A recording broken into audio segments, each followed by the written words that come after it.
How do you see India and Pakistan move from here, sir? You see, first of all, when the two Prime Ministers met on the 27th of May in Delhi after Prime Minister Modi's inauguration, they agreed that we need to improve our relations, and that requires to resume our dialogue. And for that purpose, the two foreign secretaries should meet as soon as possible so that they decide in what form and in what way, on what subjects the dialogue will get resumed. The two foreign secretaries had telephonic contact in the end of July, and they agreed that the Indian foreign secretary will come to Islamabad on the 25th of August. But unfortunately, a week earlier, on the 18th of August, India suddenly cancelled that meeting, and just because the Indian High Commissioner, Pakistan High Commissioner in India had met two Kashmiri leaders. And we thought it was an overreaction, because this was something that has been going on for the last 20-30 years. Every time the Indian High Commission regularly has meeting with them. Whenever any leader from Pakistan goes, they have meetings with them. So it was not anything unusual about it. So there was no justification for cancelling the dialogue. So the Prime Minister Nawaz Sharif, in his speech in the General Assembly, referred to this, that it was disappointing, and based on our interaction with many other countries in the world, they said the international community also regard this as a missed opportunity, that there was an opportunity for both the leaders, because both the leaders are new, both have a heavy mandate, and the opportunity for making a new beginning between India and Pakistan was very strong, and to sort of sacrifice that opportunity just because two Kashmiri leaders met was not good enough reason. So, but the dialogue got cancelled because Pakistan's High Commissioner, despite being asked or requested not to meet with Hurriyat leaders, chose to meet with Hurriyat leaders in Delhi. And that is something that India had said was a red line. They wanted Nawaz Sharif to talk to the Prime Minister, they wanted you to speak to Sushma Swaraj, they wanted the Foreign Secretaries to speak. They didn't want any other party to be involved, sir. See, this is not the correct interpretation of the issue. Kashmiri leaders have been meeting us because Kashmir is one of the issues to be discussed. And whenever we discuss Kashmir, we always consult them to see what kind of things they would, what kind of approach they would like to accept, or what is their views on different subjects. So this has been a regular practice for the last 30 years, and I don't think there's anything new about it. In this case, perhaps the timing was not totally right, because the substantial discussion on Kashmir were yet to start. This meeting on 25th August was to declare the agenda and so on and so forth. And I think if the request had come earlier, that the timing is not right, then probably it could have been considered. But in this case, the message came at a time when one of the Kashmiri leaders was already in the High Commission. So there was nothing that he could respond. What you're saying is very, very significant. What you're saying right now, sir, is that you acknowledge that maybe the timing of this meeting was not correct, that if you had known in advance, maybe the High Commissioner of Pakistan would not have met Hurriyat leaders, because Kashmir was not on the dialogue table just at that time. Also, and you would have met them after the Foreign Secretary's meeting. The need to meet them is totally, absolutely established, and we will never give up that right. But in this particular case, the timing may not. But even then, if the timing was not right, the issue was not so big, because it has been going on for 30 years. It was not an unprecedented thing, and it was. I still don't understand personally why such a major decision, the resumption of dialogue for better relation between two countries, was cancelled on what I call a flimsy issue. So I think, I hope in future we will avoid this kind of thing. But now, what I find very positive is Prime Minister Modi's speech to the General Assembly, in which he said that we want to improve relations with all our neighbors, including Pakistan, and for that purpose we are ready to engage in serious dialogue with Pakistan. So, and that is what they had discussed in Delhi. So now, since India cancelled the Foreign Secretary level talk, it's for India now to propose new dates when the two foreign secretaries can meet and agree on how the dialogue will proceed further. No, but let me ask you a question. Next time, let's assume that the Prime Minister chooses a date or tells the Foreign Secretary to pick a date. On that occasion, will the High Commissioner of Pakistan still insist on meeting the Hurriyat, or will you avoid that? No, we need to meet them, and when and how, obviously, it can be decided.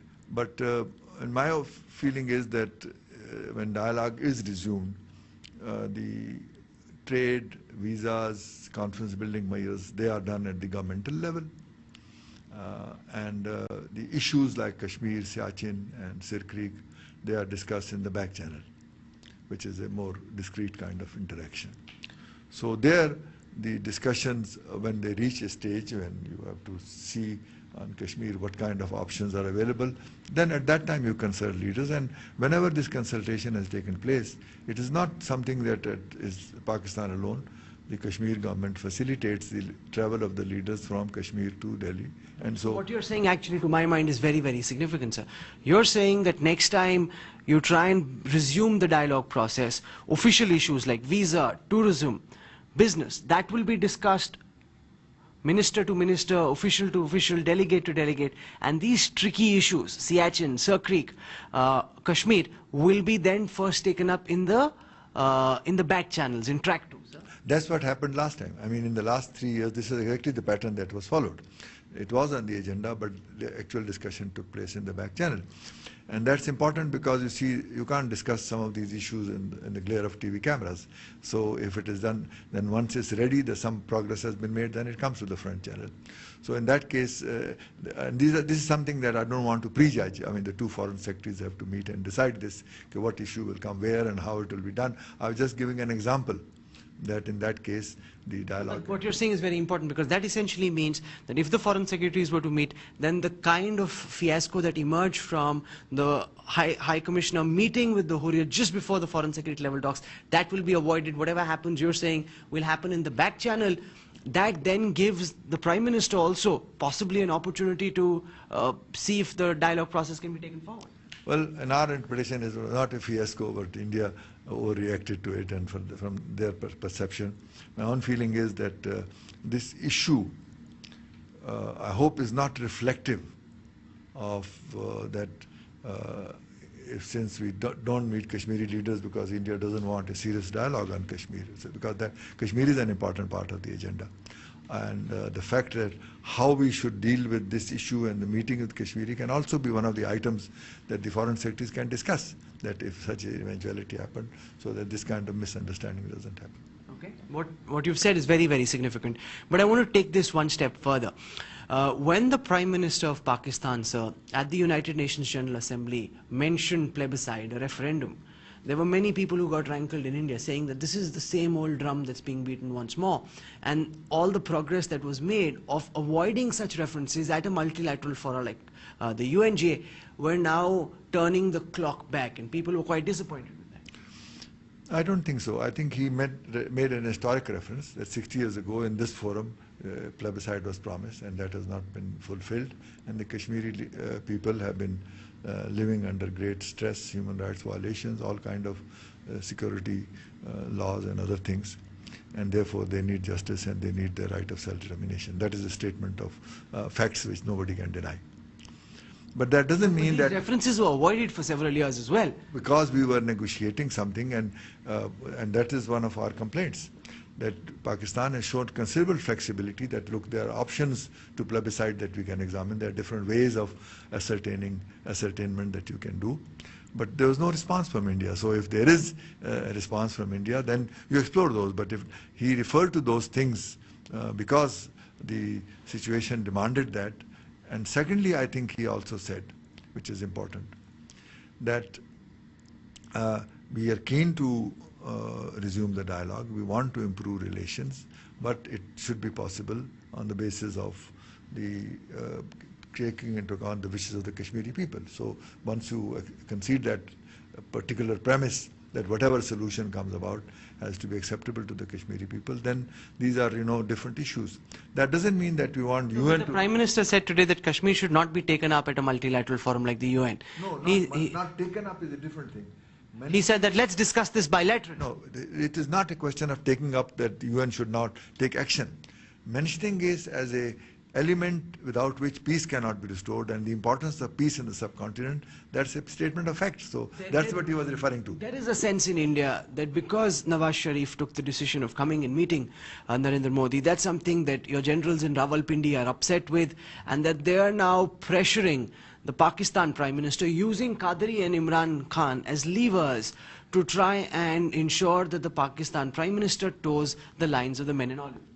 I think this is a very common theme in India, that and everything, to sort of bring up the bogey of the army being an obstacle to peace and trying to protect and all that. I think it is certainly not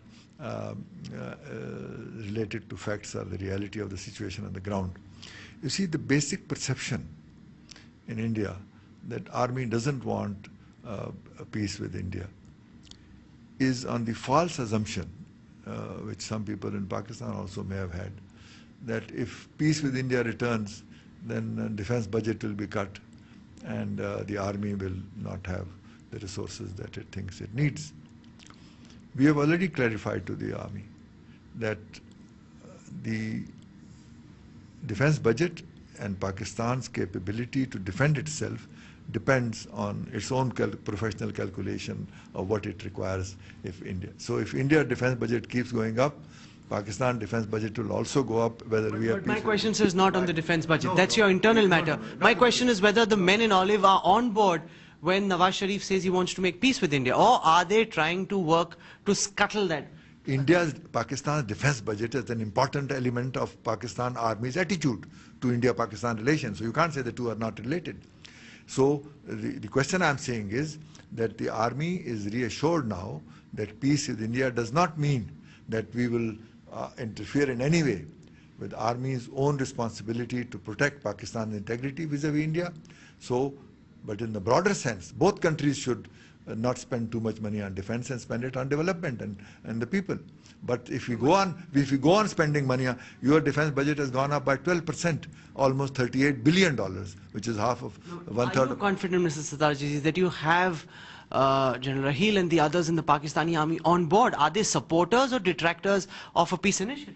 Of course, I mean, the dialogue always takes place, and what I was pointing out that the basis on which India has this narrative that Pakistan army doesn't support and the army is not correct.